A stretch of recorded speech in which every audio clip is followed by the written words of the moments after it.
Gubernur Sumsel Haji Herman Deru melepas 300 pemudik yang mengikuti program mudik gratis Pemprov Sumsel.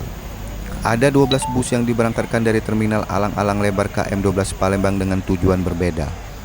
Gubernur Sumsel Haji Herman Deru mengungkapkan mudik gratis merupakan program yang sangat ditunggu oleh masyarakat khususnya saat menjelang Lebaran. Setelah 2 tahun terakhir masyarakat tidak diizinkan mudik karena terbelenggu pandemi COVID-19.